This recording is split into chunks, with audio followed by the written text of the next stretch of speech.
X-Pac 12360. Featuring weekly news, insider commentary, and interviews with superstars, past and present from the world of pro wrestling. A new day is dawning for DX. And now, your hosts, Sean X-Pac Waltman. Welcome back to X-Pac 12360. They are the record-holding 7-time winners of the IWGP Junior Heavyweight Tag Team Championship, plus 4-time PWG World Tag Team Champions. You know them from wreaking havoc as part of the Bullet Club, but that is just the start of their accolades, guys. These real-life brothers are family men, too, and alongside Cody Rhodes, they are making All In the biggest independent wrestling event in decades. Joining us now and bringing along the Super Kick Party, please welcome the Young Bucks. All right, yeah. Beautiful. Hey, Thanks for having us. I'll have to say, it's the biggest independent wrestling event of all time, ever. Wow. It is. I mean, that's just. It is, man. Nothing's even ever come close, you guys. And I just want to congratulate. I wanted to bring you guys both on here today just so I could blow smoke up your butts. Nice. Hey, blow away. Yeah. No. Okay, I will. I will. Not only, and I told you guys this on my DM. Not only did I know you guys would sell this out, but I knew it would be a first day sellout. Easy for me to say I didn't put all the money up. Crazy. I don't know how Nick feels, but personally, man, like I think I thought a good day would have been for the first 24 hours. We would have did maybe 5,000 or 6,000, and I thought maybe week one we would be at 7, and that would be great for us. And then I thought it would maybe slow down a little bit. We'd maybe have to go old school and put up some ads during Raw or do some radio stuff to really push the last 3. So the fact that we sold it out not only in the first 24 hours, but I mean the first hour, Wow. 30 minutes to be exact, it absolutely blew our minds. It's blowing everyone's mind. And can I ask you real quick? Yeah, it really is. Real quick, what kind of advertising budget did you guys have for this? And how much have you spent so far? We didn't really give ourselves a budget. We just wanted to sell it out. So it was pretty much like, hey, anything we could afford, let's do it. Yeah. And of course, we used a lot of our connections to help us. Like Pro Wrestling Tees has been great. They put together the press conference literally for free for us while we were on the road. So we owe them a lot because they've been a big help, as well as our home promotion with Ring of Honor and New Japan. They've helped with a lot of certain things as well to make the date work, because obviously getting a schedule with everyone that we wanted had to permit a lot of people's their work schedule. So getting all that worked out together was pretty tough too. But man, we've had a lot of help, and it's been a huge journey, but we're all happy now. Nick, I wanted to say too that Pro Wrestling Tees also helped us out with that billboard. That's right. Okay. That was all them. Wow. Yeah, they helped us out with that. But man, the majority of this whole thing has been really word of mouth. Like, it's been social media, whether or not it's Hot Topic or Friday's tweeting out the link for us and helping us out, our Being the Elite show on YouTube, Twitter. You know, we've used every tool that we had in the toolbox, and luckily most of that stuff is free. You know, like this is all stuff that, I mean, you don't want to count your time. I mean, it's labor and Yes. time, you know, that you put in. But as far as actual money spent, man, we were very fortunate. We didn't have to really even spend that much to get the word out. And it's kind of like, you know, NXT when they run their shows or promote, they only use social media. They don't really do any like conventional marketing. Like, and that's why I asked you guys, because it seems like you guys did things like along those lines, and it's Right. it's so incredibly impressive. Like, I mean, not just in wrestling, but just in entertainment and live events. This is amazing, you guys. And to follow that up, aside from both of your followings and on Twitter and Cody and everyone else, the All In Twitter itself, I think, has over 40,000, and that is an organic following. It's amazing. It is Yeah. crazy. So that Twitter, man, it blew up within the first, like, we had it up for a day and we were already at like 20,000 followers. So I think once that happened, Nick, myself, and Cody were like, hey, we can get 10,000 people in a building if we've already got 20,000 people following the account in one day. Yep. Yeah, that's true. So you guys obviously used all these tools, your social medias, your YouTube, all of that to kind of bring everyone together. But what would you say was the key that you guys maybe had to make this a can't miss sort of event? Oh man, that's a hard question to answer, but I think it's just because we have such passionate fans, and we wanted to give back to our fans in a way where to make something special for one night, and it was a goal of ours. It pretty much started like about a year and a half ago when Dave Meltzer said that we wouldn't be able to do it. And Cody really, he took that like to heart, and he was like, you know what, let's prove him wrong, and let's think of a game plan where we can put 10,000 people in a building. And it pretty much stemmed from that. Yeah, it's been very strategic too, like how we were going to roll out the whole plan. Like we literally sit in group chats every day and talk about our next move. Like this has been well planned out, well thought out. We knew that we couldn't just sell a wrestling event. Like you have to sell more than a wrestling event. You have to sell a feeling. You have to sell a movement. You have to make them feel something like, hey, this is for you. Like, because right now there's the best professional wrestling that there's ever been. Everybody can work. There's the best matches you'll ever see. But you know what? There's so many good matches now that you forget about the last good match because there's 2 days later there's another great match. That's It's right. like you got to give the people something more than that. You know what I mean? And I feel like they agreed with it, and they felt it, and they wanted to be a part of this movement, this change. You know, like we wanted to show them, hey, this is something new and fresh and organic, and it's an alternative, and it may be only celebrated one time. So let's party, you know, and that's what we're selling. Yeah. We're selling a party, and everybody wants to party right now with us, and it's so fun to have everybody on board. Do you think like calling it like almost like a Woodstock is a fair? I wasn't there, but to me it feels like it's almost like a Woodstock of pro wrestling. It's just organic and incredible. It feels that way. It's turned into a full weekend too. It's awesome. Yeah. I don't know if you've seen the names added to the StarCast convention the night before. We just got off the I phone think with it runs Conrad, from who gave us the Thursday. whole rundown. Yeah, it's nuts. It's mind blowing. Like everyone's going to be out there. So it's turned into pretty much like a WrestleMania for the indies. Yeah, it's like a festival, and that Woodstock is a great example of that. I feel like it's turning into the Woodstock of pro wrestling. That's great. Now I'm going to use that. There you go. Hey, you guys, even Jim Cornette's like giving you guys props. Well, that was Oh, one of wow, my questions. really? Yeah. Of all the compliments being paid to you from Mick Foley and Jim Cornette and Paul Heyman, what has been the most impactful one to you? Like, wow, this person is supporting us and has our back.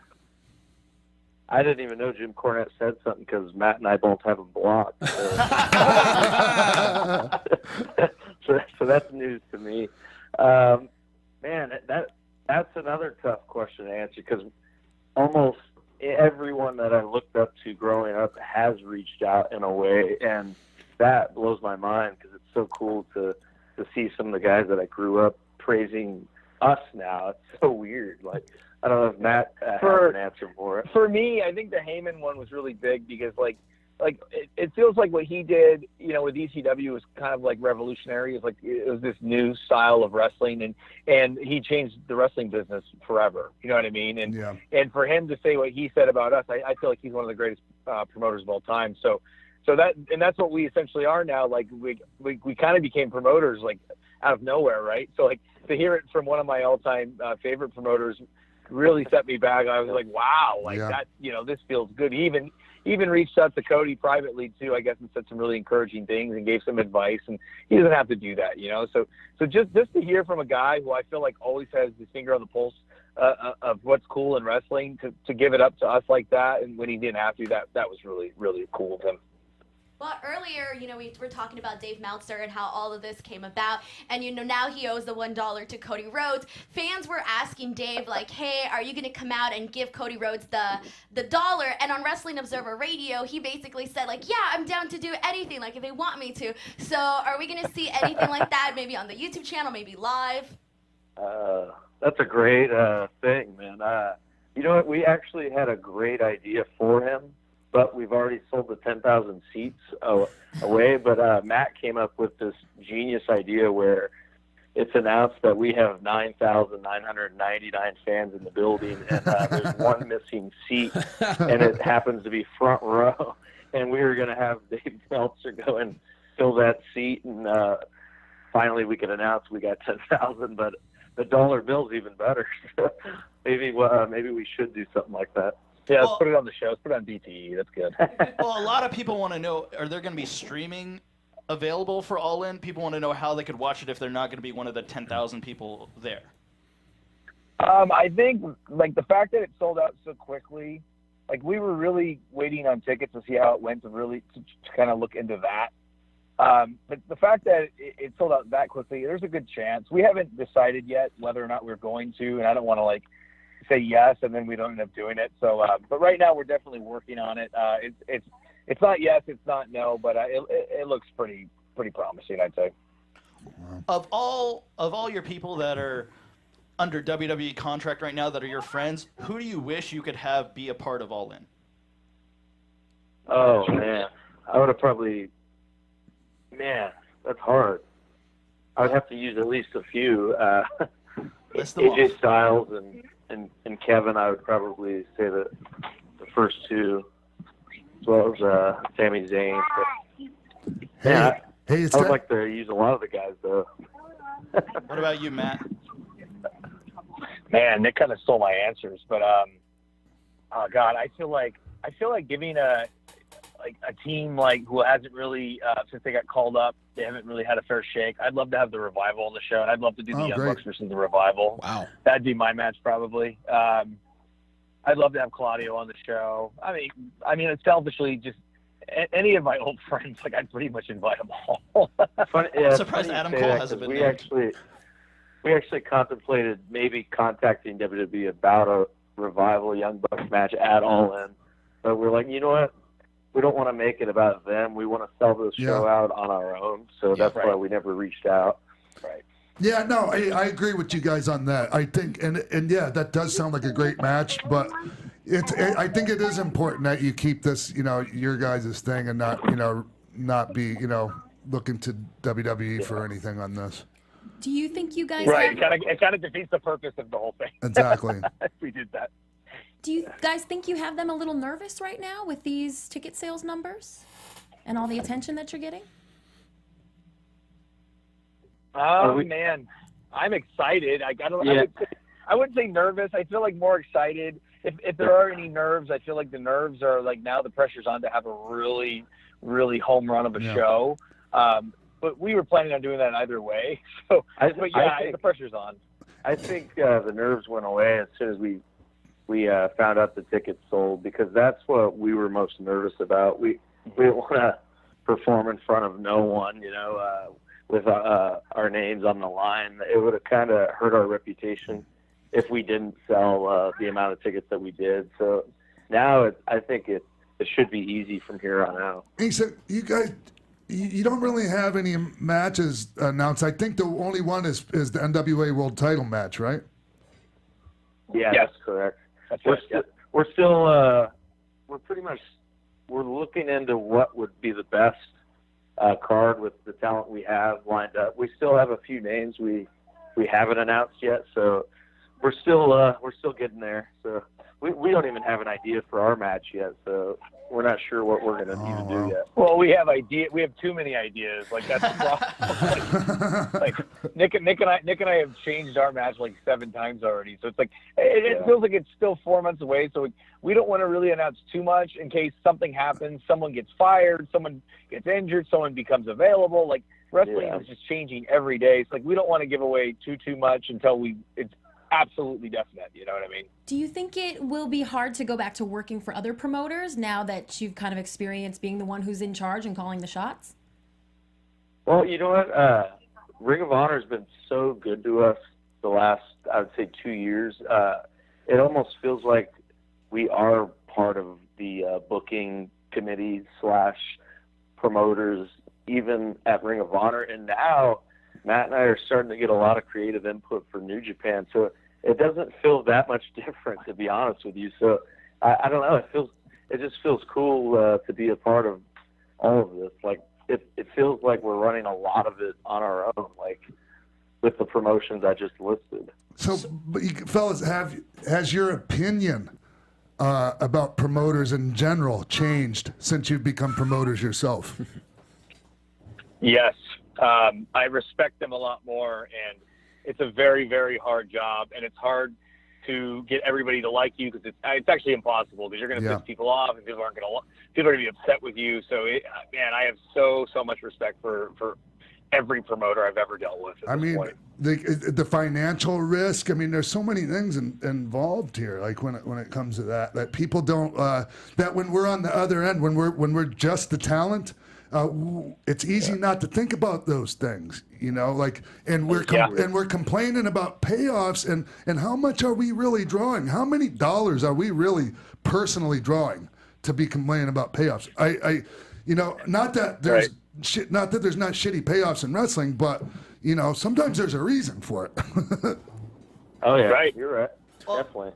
Yeah, they have so much more responsibility than I think they get credit for. To be honest.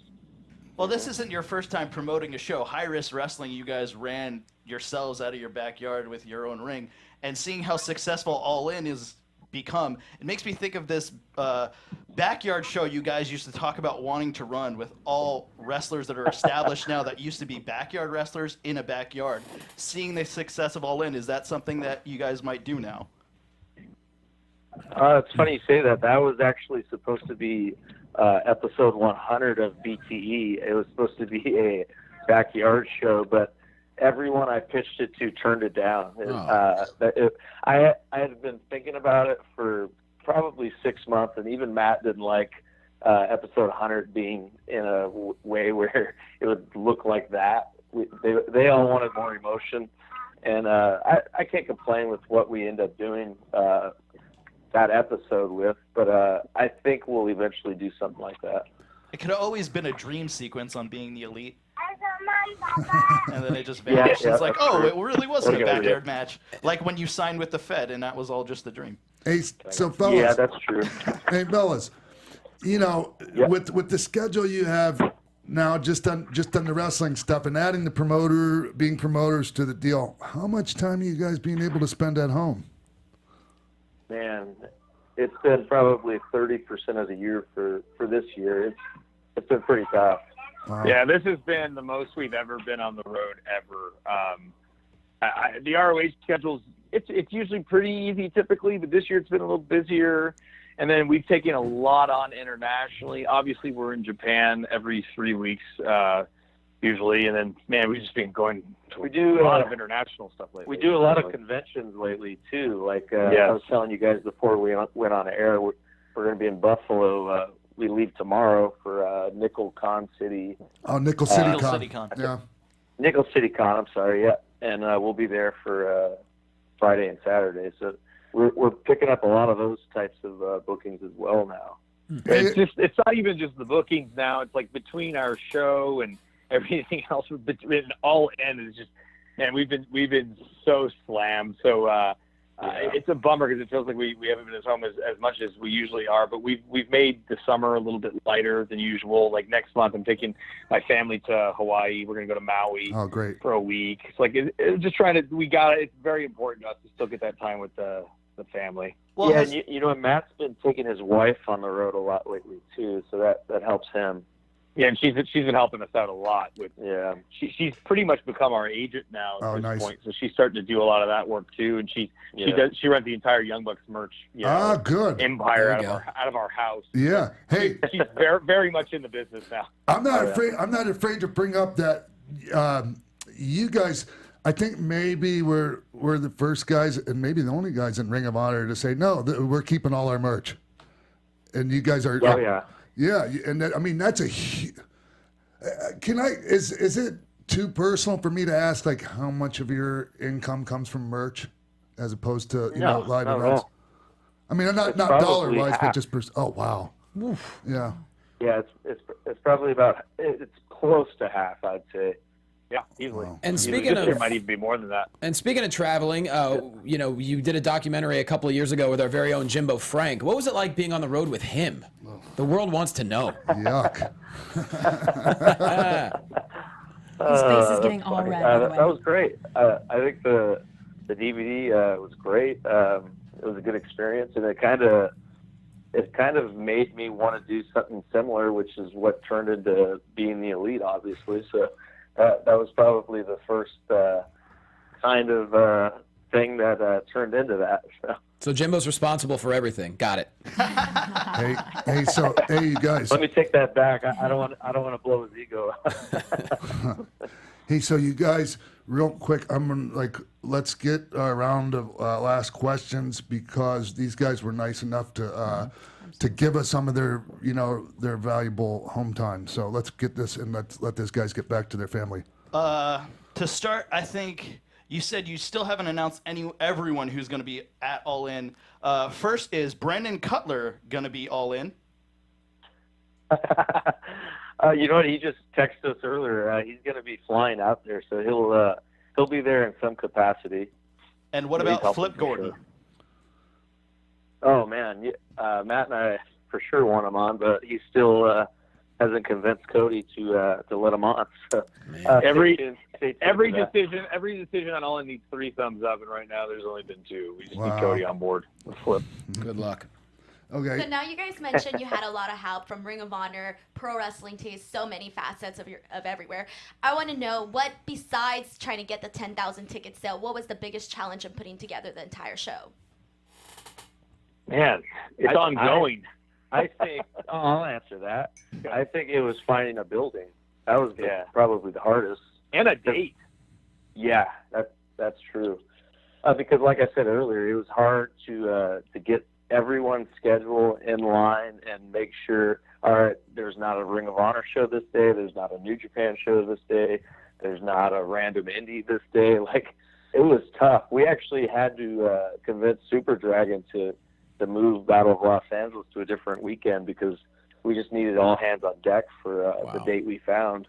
Jeez, how we hard were was originally that? going to do July 7th at the Cow Palace. I don't know if people even realize that. Like, that was our building and our date, and then we realized, wait a minute, New Japan's probably going to be in Long Beach in early July, so we probably shouldn't run that weekend, and we changed it, and then they ended up running the same day and building. Yeah. Wow. It's crazy. Oh, you guys would have sold the Cow Palace out too. Yeah. Oh, yeah. Oh, for sure. I guarantee it. That's just my opinion, but I think I'm got a pretty good track maybe. record. Yeah, maybe. Who knows? I want to go back to the streaming possibility. You guys have already done the impossible with All In. Just imagine, so many people want to go to the event, they can't go. If you did the pay-per-view, the amount of money it would bring in would I think, set another record. Well, it's tough to answer that because contract purposes, like with what we have, with what kind of contract we're under, if we're legally not even allowed to be doing this show. So. Well, not just us, though, because we're talking to other people, too, right? Yeah, so that's where it gets pretty hard and difficult to. It's going to be having to try to convince all the parties involved that this is the right decision, and you know how wrestling politics are. So I feel like if anybody can do it, though, it's us. Like, I feel like, you know what I mean? Like, if it comes down to that, I think it's a couple of phone calls that Nick and I can make and Cody can make. Yeah. I think, if anybody can do it, it's us. And I think people realize that this is big for wrestling. So maybe, people will let us do it, and because I would like to see it happen. So, I mean, I guess we'll see. Hey, real quick, talking about, making phone calls and doing this and that, let's real quick before you go talk about how great it is for, New Japan, ROH, all these different people and different promotions and wrestling, all cooperating with each other and making it a better business, a better industry overall. Oh, yeah. Man, you're right about that. Matt and I have always said that if we're not in the WWE, we all should be working together. Yes. Because they're a giant. No one's ever going to compete with them. But hell, if everyone joins together, we could at least make it interesting. Right? Yes. Yeah, and you guys have, and I'm really personally very grateful to you guys for making the industry a better place. And thank you guys so much for taking your time to come on today. Absolutely. Thanks for having us. Anything you're someone we've always looked up to, and we're always happy to talk to you. Thank you Anything guys. for Sean. Thanks, you guys. And real quick, social media stuff. Go ahead. Oh, sorry. Okay, one last question. I know this is so far ahead, and you guys are probably not even thinking about that yet. But everything that you guys been through, everything that you guys done for the show, do you think that you would do it again and All In too? Oh man, man. I think it depends on, like, maybe ask me once the show's happened and if I've enjoyed myself, Yeah.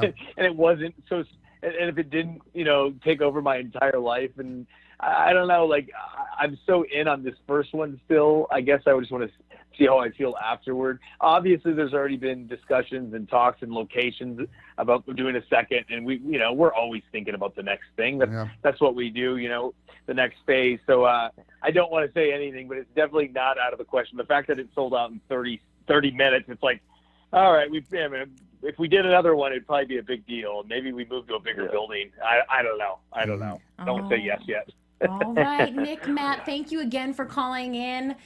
This was just fantastic. We always love to hear from you. So we've already given them all the info on where they can get tickets and all that. So is there anything you guys want to add, anywhere you're going to be, or social media? I just want to say thanks for everyone who has supported us. We're nothing without the Young Buck fans, and they've literally made us who we are today. So just thanks for everyone's help. Yep. And you can follow along with us. Every week we have our YouTube series, Being the Elite. You can go to beingtheelite.com, subscribe to the show. We put out some content every week. Then we're on Twitter. I'm Matt Jackson13. Nick, what's yours? Nick Jackson YB. All right. That's about it. All right, cool. Take care, guys. Thank you, guys. Hey, I look forward to seeing you fellas soon, and enjoy the rest of your day with your families.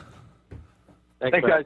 Bye-bye, guys. All right. All right, that was great. Well, I think, are we ready to shut it down, Sean? I think so. Yeah, well, tell everybody where they can find you on social media, crew. You can find the show on social media at xpac12360. Let's start that again. Can we do that again? Take two. Go, Jimbo. Just No? forget it. Just Follow Sean on Twitter at The Real X-Pac. The show on Instagram, X-Pac12360. Facebook, X-Pac12360 Show. Buy the t-shirts at ProWrestlingTees.com/Sean Waltman. And follow me on Twitter at Jimbo in the Booth. All right, Denise. You guys can find me on Twitter and on Instagram at _Denise Salcedo. Come chat with me. I always like to talk to new people and make new friends. John? Jay Quasto on social media, Championship Wrestling from Hollywood every week on Fight TV. And August 24th, Pittsburgh Grand Hall, Blackcraft Wrestling, their first ever iPay-per-view. I'll be there too. All right, go and see them. You guys can always hit me up at Christy Reports. Take us away, Sean. all right. We'll see you all right here next week on AfterBuzz TV, Westwood One, and the Jericho Network. From executive producers Maria Menounos, Kevin Undergaro, Phil Svitek, Sean Waltman, producers Mark B. Donica, Jimbo Frank, Christy Olson, and the entire X-Pac 12360 staff, we would like to thank you for tuning in. Like us on Facebook, rate and comment on iTunes and YouTube. Follow X-Pac on Twitter at TheRealXpac and email us at xpac12360show@gmail.com.